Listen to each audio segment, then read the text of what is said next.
Normalmente eu não costumo falar de placas ou outras coisas que eu não tenho em mãos, mas nesse caso acho que é o assunto aí do momento, né, o lançamento aí pela Raspberry Pi Foundation do Raspberry Pi Pico.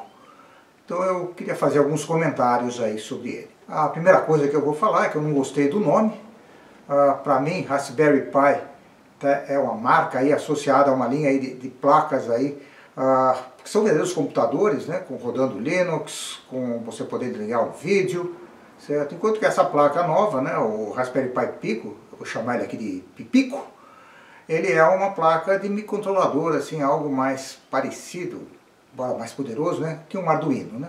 A grande surpresa nesse lançamento é que o processador, microcontrolador usado, é um projeto da própria Raspberry Pi Foundation, né? É o RP2040, então é uma coisa realmente inesperada, ninguém pensou que eles iriam projetar o seu próprio microcontrolador. O outro ponto interessante é que eles estão fornecendo esse microcontrolador para outras empresas, pelo menos para empresas parceiras no momento. Então, junto com o lançamento do Pipico, foram anunciados também placas da SparkFun, da Adafruit e da própria Arduino. Um ponto que a fundação lá destacou no lançamento é a disponibilidade de documentação, e realmente a documentação, está aí vendo aí, né, o datasheet do RP2040, ela é bastante completa, bastante detalhada, e a formatação dela também é muito boa, né? Normalmente datasheets são coisas bastante técnicas, em branco e preto, com a linguagem bem seca, enquanto que o datasheet do RP2040 e as outras documentações que eles anunciaram é bem mais amigável, digamos assim, né? É bonito, tem explicações aí mais acessíveis para quem não é um engenheiro eletrônico. É um chute, mas a minha opinião pessoal é que o RP2040 aí foi projetado tomando como base aí as limitações e, digamos assim, as frustrações do que diz respeito ao tratamento de tempo real nas placas atuais do Raspberry Pi. O Raspberry Pi é muito poderoso, processador muito poderoso, clock alto, mas como você tem aí um Linux, você tem várias camadas entre o hardware e a sua aplicação, o próprio hardware tem as suas limitações, então ele não é capaz assim de reagir em tempos extremamente curtos aos sinais que estão ali na entrada dele, né? Então a minha impressão é que diversas características que tem aí no RP2040 são justamente para permitir essa resposta rápida a coisas externas, né? A primeira curiosidade com relação ao RP2040 é o próprio nome, né? Eles colocaram no datasheet a explicação da onde veio esse nome, né? O que é cada coisa. Então 2 é o número de cores, o 0 é porque os cores são M0 Plus, o 4 representa a RAM, que são 256K, o 0 indica que ele não tem memória flash interna. Isso é interessante porque isso sugere o que pode mudar em gerações futuras, né? A gente sabe que a Raspberry Pi Foundation tem esse costume de anualmente lançar modelos novos, então é provável que a gente vai ver aí para frente outros modelos aí de microcontrolador, e aí tem sugestão, vai variar provavelmente o número de cores, eventualmente ter um core diferente, mais ou menos RAM, e possivelmente ter flash interna, né? Falando nisso, né, a primeira característica que chama a atenção é o fato dele ser dual core, né? Isso não é uma coisa assim tão comum em microcontroladores, né? Acho que o exemplo mais comum que a gente vê é o ESP32, que tem 2 cores, mas aí ele tem o problema que ele tem que fazer também comunicação via rádio. Isso é uma coisa que o RP2040 não tem Bluetooth, não tem Wi-Fi. Em particular, são os Cortex M0 Plus, né? O M0 é o modelo aí mais simples da linha Cortex M, mas o M0 Plus já foi feito todo um upgrade, quer dizer, ele já é bastante sofisticado, bastante rápido, né? Nessa placa ele vai estar podendo rodar, desse processador, ele vai podendo rodar até 133 MHz. Uma limitação que você tem aí no M0 Plus é não ter suporte no hardware a ponto flutuante, tem que ser feito por software. Mas uma das coisas que a Raspberry Pi Foundation anunciou é que ela investiu aí no desenvolvimento de rotinas mais otimizadas de ponto flutuante, né? Eu diria que para quem precisar realmente fazer cálculos mais pesados com ponto flutuante, talvez compense mais procurar aí o Cortex M03F ou coisa assim, mas para os usos mais corriqueiros, onde você não precisa de ponto flutuante, o M0 Plus é realmente um processador bem poderoso. Como eu falei, tem 256, 256, depois 264, até 256K, onde cai com 1024, né, de RAM. Esse modelo não tem flash, mas ele é capaz de endereçar ali até 16 MB de flash externo. Se a gente olhar aí, né, o diagrama interno, isso dá uma boa ideia das características que ele tem, né, dos recursos que ele tem. O ponto que salta aos olhos, acho que a ênfase dele é o GPIO, né, é a entrada e saída digital. Ele tem 30 pinos no processador para isso. Ele tem as interfaces de saídas corriqueiras, né, SPI, UART, E2C, tem duas de cada. Não tem aí das coisas assim mais estranhas aí, quer dizer, não tem, por exemplo, o CAN. PWM, timer, relógio de tempo real, isso é outra coisa interessante, né? Isso é uma coisa que as placas do Raspberry Pi não tem.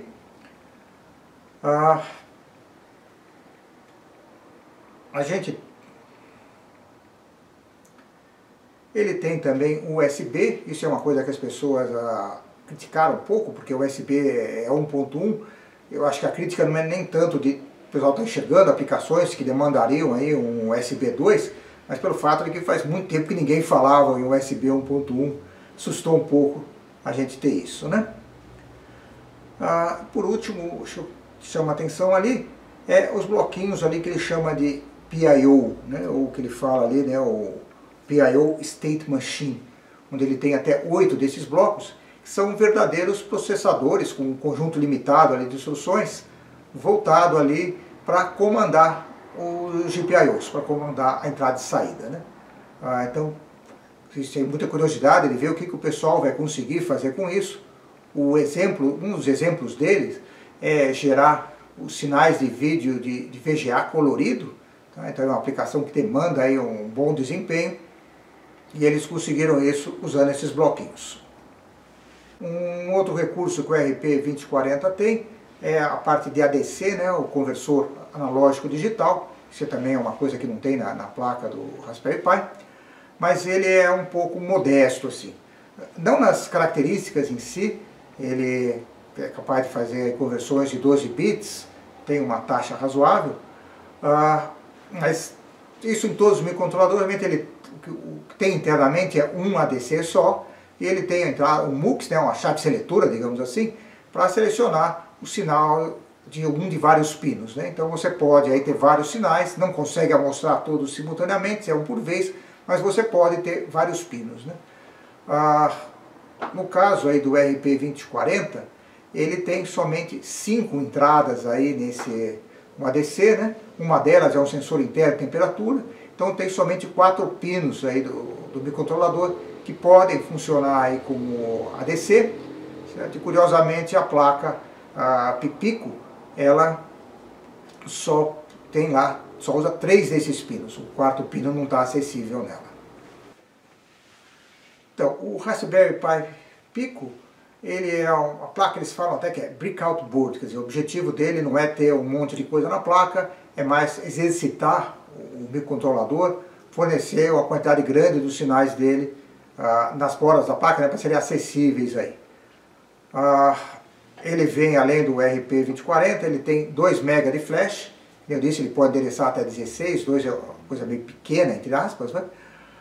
Tem a parte de alimentação, ele tem ali um botão de reset e tem um conector USB, também o USB dele era um USB 1.1, também o conector dele também é um conector, digamos assim, antigo, né? É o micro USB, não é o USB-C, que é o que eles adotaram na Raspberry Pi 4, né? Ele tem ainda um LED, é claro, tem que ter o LED, porque a primeira programa que todo mundo vai rodar vai ser piscar o LED. Uma curiosidade com relação aí a Pipico, é uma placa não tão assim pequena, né? Então tem aí uma foto, do lado dela ali tem um Nano, né? O Arduino Nano normal, dá pra ver que ele é bem maior aí que o Nano, principalmente porque ele tem uma série, é uma curiosidade, né, o tamanho físico aí da Pipico. Então tem aí uma foto, do lado dele aí está o Arduino Nano, né? Dá para ver que ele é maior do que o Nano, em parte porque ele tem mais pinos, né? Mais entradas e saídas aí acessíveis. Por outro lado, não é só no comprimento, a largura dele é um pouco maior, então na hora que for usar isso com a protoboard vai ficar um pouco mais complicado aí. Além da Raspberry Pi Foundation, né, outras empresas, que eu disse, anunciaram aí placas com esse processador. Nem todas estão disponíveis, a maioria ou não tem, ou ainda não saiu, ou saiu e já esgotou, né? Mas então tem a Adafruit, tem duas placas até, tem uma no formato lá Feather, que é o formato de placas pequenas deles, né? Tem um outro que é um outro formato deles, o Itsy Bitsy. A própria Arduino está anunciando uma aí no formato Nano, certo? O que vai ser interessante é que eles vão colocar ali, que nem eles fizeram nos outros nanos mais modernos, né? Vai ter lá um sensor inicial lá de 9 eixos, certo? E vai ter um módulo de Wi-Fi Bluetooth, tá? Para fornecer comunicação wireless. A Pimori, aí já são umas placas mais com um jeitão de videogame, né? Também anunciou. E a SparkFun tem também uma placa. Então vai ter aí suporte à bateria, certo? Uma série no formato que eles chamam de Think Plus. E por último, a SparkFun tem uma linha que eles lançaram, que são uma série de plaquinhas, onde basicamente é só o processador, um conector ali padrão, para você poder construir aí coisas onde o processador é intercambiável, né? Então eles lançaram aí a plaquinha Micromod com o RP2040. Além do processador e da placa, outra coisa que a Raspberry Pi Foundation anunciou é a parte de suporte de software, né? Eu não cheguei a olhar isso, né? Eu não acho muita graça ficar olhando isso sem ter a plaquinha para poder exercitar, mas tem um SDK, suporte aí para programação em C e C++, tem suporte ao MicroPython, né? Tem também aí, que eu falei, né, as bibliotecas de ponto flutuante otimizadas. Também estão anunciando aí o porte do TensorFlow Lite para quem quiser brincar um pouquinho aí de Machine Learning. Então tem aí um suporte bastante grande aí de software sendo prometido. Por último, né, tem o detalhe aí do preço, né? A Raspberry Pi normalmente gosta de anunciar as coisas com preços baixos, digamos assim, ou pelo menos preços atraentes, né? Então o Raspberry Pi Pico está à venda no momento aí por $4. É um preço baixo, se você comparar com a placa Arduino genuíno lá, é um valor bem mais alto que isso, né? Se a gente comparar aí, para pegar a Blue Pill, que é uma plaquinha chinesa no fundo, muito deles nem sequer tem um processador oficial, é um clone de ARM. O preço de $4 é um preço muito atraente, né? Aqui no Brasil já tem pelo menos um dos distribuidores, está anunciando aí por acho que é R$50. Quer dizer, é um preço, não vou dizer que estão dando de graça, mas é um preço acessível aí, quando você considera aí que você tem aí dois ARMs, você tem dois cores ARM M0 Plus, você tem 256K de RAM, você tem 2 MB de flash para o teu programa, certo? É realmente bastante coisa por pouco dinheiro, né? Então é isso que eu tinha para falar no momento aí sobre o Pipico, né? Aguardando aqui ver se consigo botar as mãos em um. Estou esperando aí os distribuidores nacionais